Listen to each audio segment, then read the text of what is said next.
Boxing Ego here. If you like this video, make sure you hit the like button and also subscribe to the channel and hit the bell icon on the top of your screen to get notified when the latest new content drops.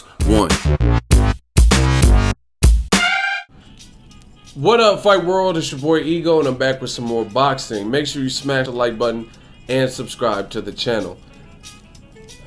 In the words of Flavor Flav, a Public Enemy, wow!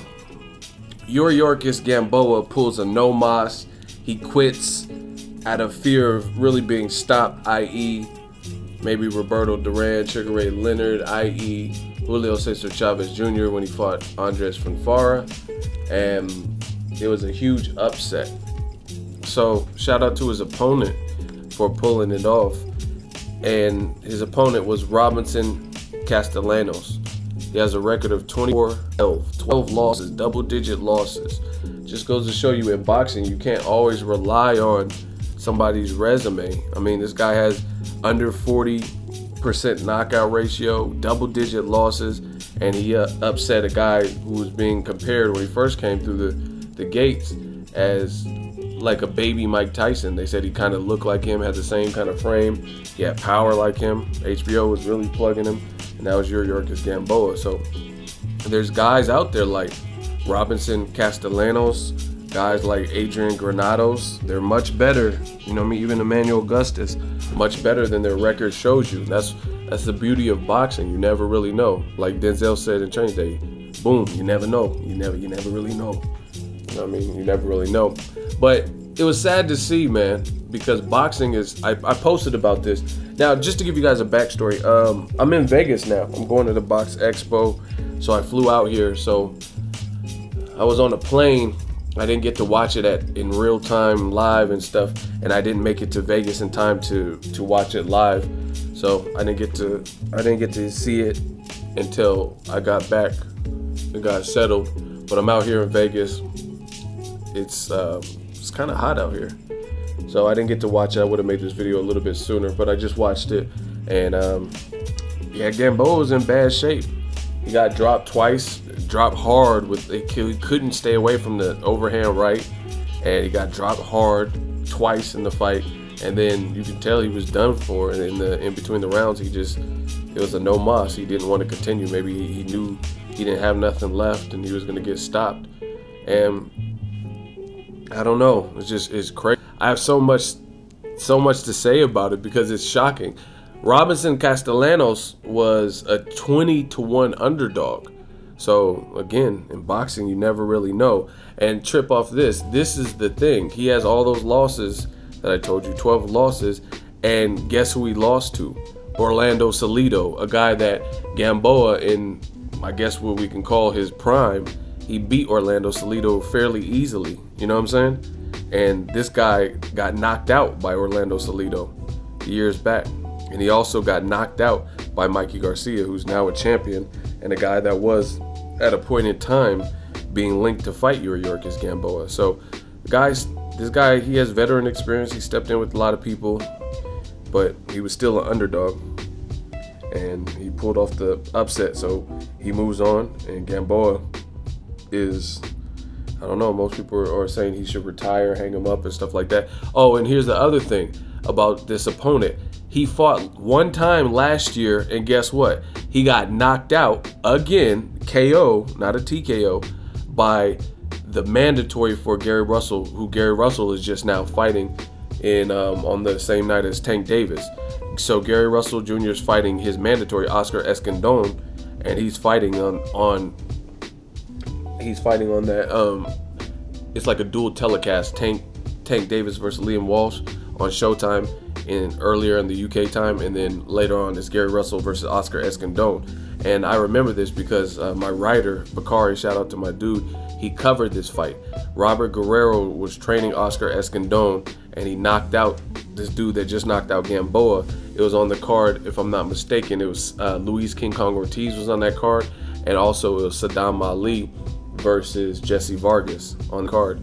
Eskin, Gary Russell Jr.'s mandatory. He knocked out last year this guy that just forced Gamboa to quit. So it's crazy how things work. Gamboa beats Orlando Salido. This guy had been knocked out by Salido. This guy been knocked out by Mikey Garcia, a guy that was linked to fight Gamboa, and people thought it was a 50-50 fight, right? And then now, last year, he was knocked out by Gary Russell Jr.'s upcoming opponent. So maybe Gary Russell has to watch out for Oscar Escandón if he knocked out this dude. And this dude obviously has something in the tank if he just hurt and stopped Gamboa, basically. Crazy. I mean, I feel bad because Gamboa, I like Gamboa. I always have liked Gamboa, but I think there is a combination of things, not to make excuses, but the whole 50 Cent promotional thing, and then his promotional thing filed bankruptcy, and they weren't getting him fights. And I told you guys that inactivity is a mother. You know what I mean? You can't be inactive like that. But it's also up to the fighter. You can't just point the finger at the promoter, 50 Cent, because you have to go over your contracts. You have to get lawyers. You have to get the right team and people in place to make sure you're getting what you want out of any kind of arrangement. You know what I mean? If you link up with 50 Cent, SMS Promotions, or if you link up with whoever, you know what I mean? You got to make sure you're getting what you need out of the equation. And if not, then you should look at deeper into your contract before you sign, and that kind of thing. So, and aside from that, the fighters got to stay. Even if your promoter's not getting you fights, you can't just be doing whatever in your off season. Boxing is not set up like that. You know what I'm saying? It's not set up where you could just do whatever you want and go drink beers every night, or, you know what I'm saying? I'm not saying Gamboa was doing that, but I know he had a lot of inactivity, and, you know what I mean? There's different spots where I seen him, he looked a little bit heavier and stuff like that. And there's some guys who you never know. Some guys are more active than that. So what do you look like stepping in the ring and they have activity, and you've been on the couch and you haven't really been training up until the moment you got a phone call? So definitely a message to the fighters. You have to, no matter how hard it is.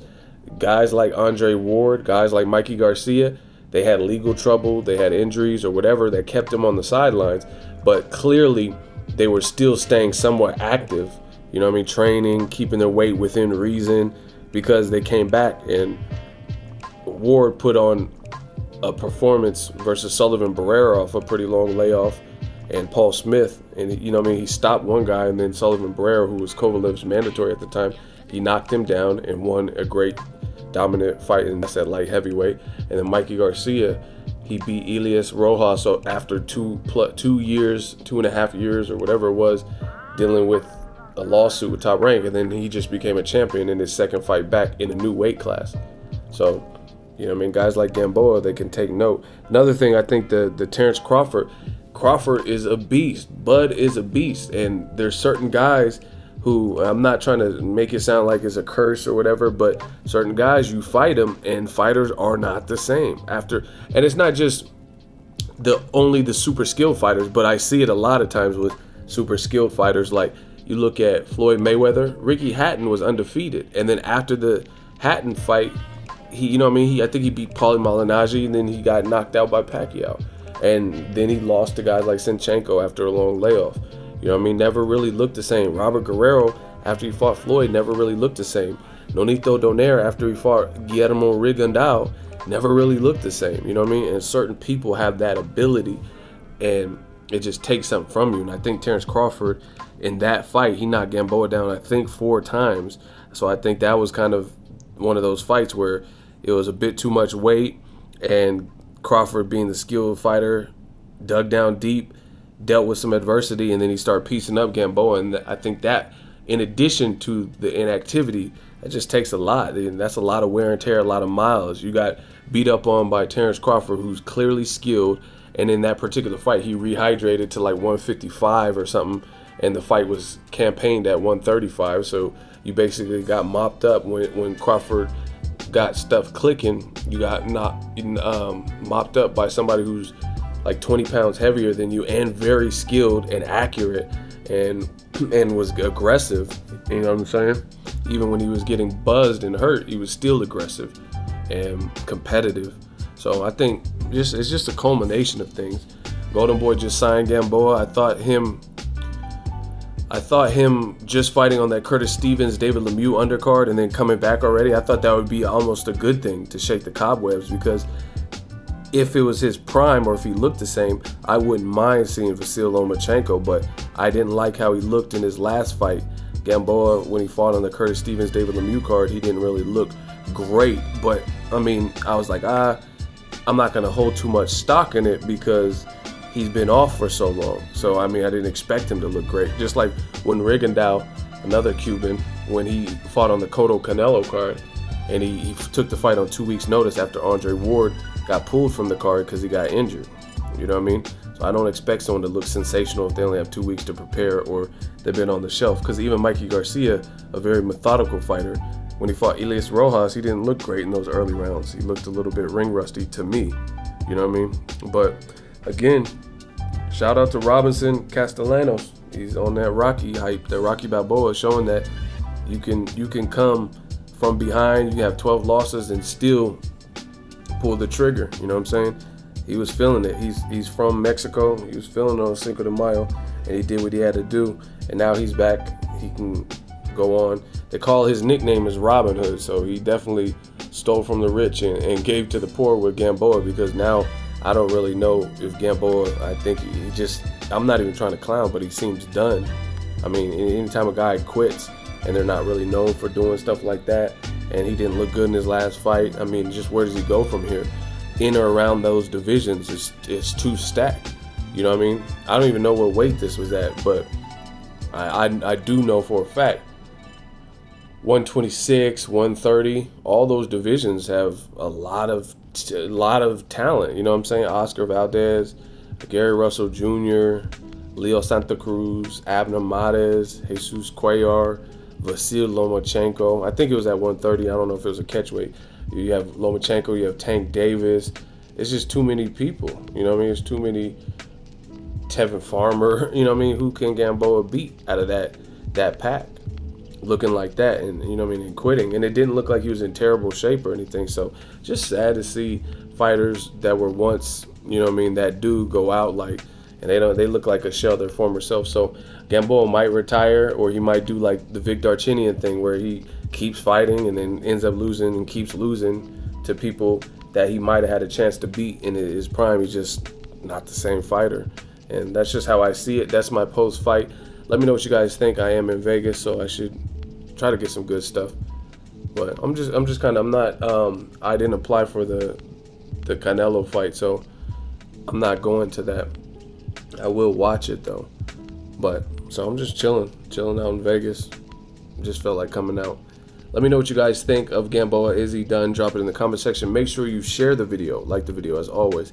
Hate, comment, and subscribe. Till next video is Ego signing off. So if you enjoyed this video and want more content like this on the channel, you can show your appreciation by going to the PayPal donate button or the YouTube support button, and you can donate any amount that you feel is equivalent to the value of this video. Much more to come. Thank you guys for your support. Boxing Ego, the future of boxing.